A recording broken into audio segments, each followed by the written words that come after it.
This Ferrari is fancy enough that the higher-ups of Kelley Blue Book have asked me to dress up to review it. So while I do that, enjoy the voiceover. Let's see. The GTC4 Lusso is a speedy, ultra-luxe grand touring car that picks up where the Ferrari FF left off. Its two-door shooting brake body style houses 4 seats and, presumably, room for their occupants' stuff. Assuming I look presentable, let's go prance this horse around California's fake Italian coastline. Palos Verdes. Coastal, affluent, sunny. This'll do just fine. Okay, let's talk Lusso.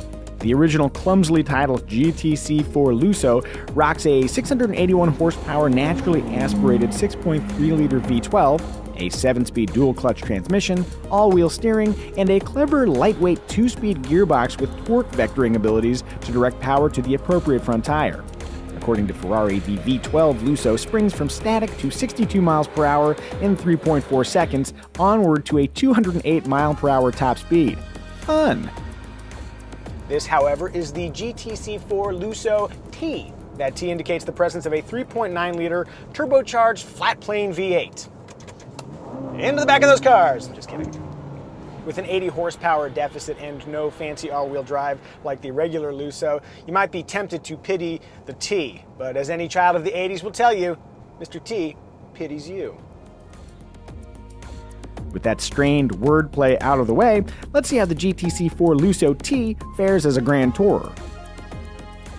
To help me do that, I'm going to recruit my car reviewer friend, Lynn. Hey, Lynn, do you want to drive a Ferrari Lusso GTC4 while I review the back seat? Is the Pope Catholic, Micah? Yeah. Bye. So, Micah, I happen to know a great fake Italian road on which we can tour. What do you say we tour? Let's grand tour it. Fantastic.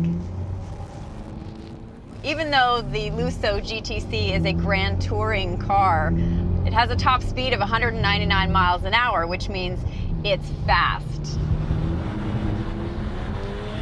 The visibility, I'm not going to say is phenomenal, but it's a Ferrari. They don't like you looking in the back.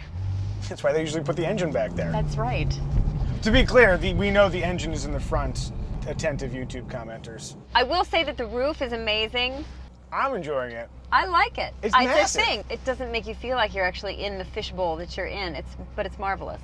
Would you like to know how it is here in the back seat? I can report that from the back seat, there is excellent headroom. Legroom is great too, but then Lynn has the seat in the Lynn position, which is way up there. I can verify that sitting behind myself, my legs would be very cramped. It's kind of like if you get on Space Mountain and how your lower section can't move, but you're totally okay with that because it's right for the context.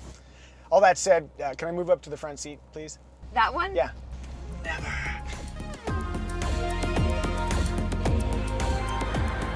The MagnaRide SCM electronic dampers aren't exactly soft, but there is a bumpy road suspension setting which makes things a little bit more comfortable. You know, even in sport mode, Ferrari didn't tune the Lusso like a track car. And while you can feel the road underneath you, it's not violent and no one's gonna need to go to the chiropractor after a drive. Whatever your aesthetic thoughts, the Lusso's hatchback profile is a boon for cargo space, as are folding rear seats, helping make this the most practical of Ferraris. Elsewhere, the Lusso's cabin exudes decadent authenticity with stitched leather everything and real metal elements, including a passenger footrest, this armrest hinge, and a nifty flippable cup holder. There's also a personal spec plate located inside the rear hatch, reminding you that this is not just a Ferrari, but rather your Ferrari. And like all Ferraris, from the driver's seat, there's not a stalk in sight. All essential controls have been squeezed onto the steering wheel, including the starter, Manatino drive mode selector, wiper controls, and separate left and right turn signals. The Ferrari Lusso isn't the first car to sport a dual cockpit design, but it takes that concept further than most by adding a little screen to help keep the front passenger engaged. Honestly, I'm not sure how valuable it is to access media and navigation functions here instead of right here, but I can watch the performance and VDA information, which is really convenient for keeping tabs on Lynn while she drives, because my name is on the loan, Lynn. So I have a right seat driver now instead of a back seat driver? Yes, you do.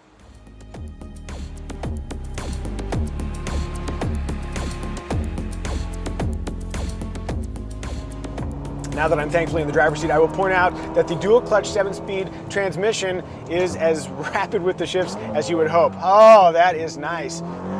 Upshift, upshift. And yet, when you have it in auto mode and you're just humming right along, utterly smooth. Wait a second, you said thankfully in the driver's seat. What is that saying about my driving? Oh, hey, look, a dam. Oh, good, a really tight corner. This is a great opportunity to try out the 4-wheel steering. Let's see if it feels agile. The great thing about the 4-wheel steering system is that it gives a theoretically shorter wheelbase in tight corners, and then on the freeway, the rear wheels turn in the same direction as the front, so you get these really stable lane changes. I think the system works pretty darn well. Hey Lynn, would you like to see how launch control works? Yes, I would. PS button, ESC off, left foot on brake, right foot planted, left foot off. Ah! Upshift. Upshift. Huh, it's pretty quick. Yeah, the V8's just fine, right? You're not saying like, I wish there was a V12 powering this thing. No. What about the sound? I think the sound is actually pretty decent for a V8. Better than the 12? No, nothing's better than the 12. Oh, I can't top that opinion. No. That's the correct opinion. One more quick note about the transmission. When you're cruising along, when you floor it, sometimes it takes a little while for the transmission to make the right downshift and for boost to engage, which is not how boost works, but the power to come on and get that accelerative force. So, pro tip, if you'd like to go fast and you know it's coming up soon, downshift in advance. That worked pretty well. There's a lot to like about the Lusso, but we should discuss price. Including a gas guzzler tax and destination charges, a base Ferrari GTC4 Lusso T costs almost $270,000. As tested, $333,080. That nearly $60,000 price jump comes via a panoramic roof, a front camera system, 128 gigabytes of infotainment storage, and Apple CarPlay, a normally free feature that costs a cool $4,219. No, I did not misspeak. Put another way, the GTC4 Lusso T is objectively expensive, but Ferrari buyers objectively do not care. So which Lusso should you buy? Well, the V12 costs about $40,000 more than the V8, but that fee brings with it the oral and accelerative delights of a V12 along with all-wheel drive, making it the right car for Ferrari buyers who drive in the snow. If you're the kind of Ferrari driver who actually drives in the snow, please send me a picture on Instagram.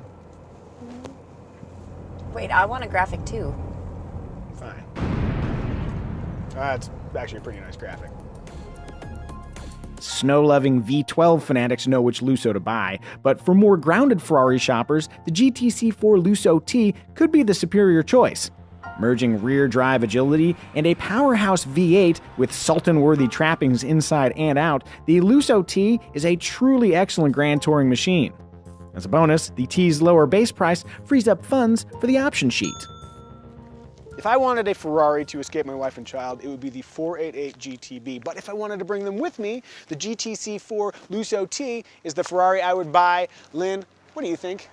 It's an absolute looker. It's exciting to drive because, well, it is a Ferrari, and it's a wagon, which means the Lusso GTC4 is the tiniest slice on the Venn diagram that intersects excess and practicality.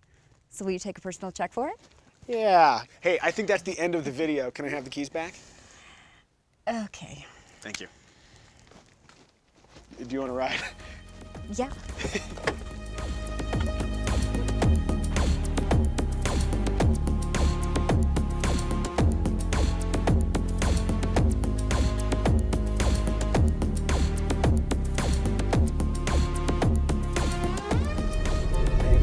I'm back. I'm in a jacket.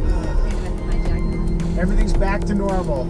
It's like the end of a sitcom where all the crazy stuff is now reset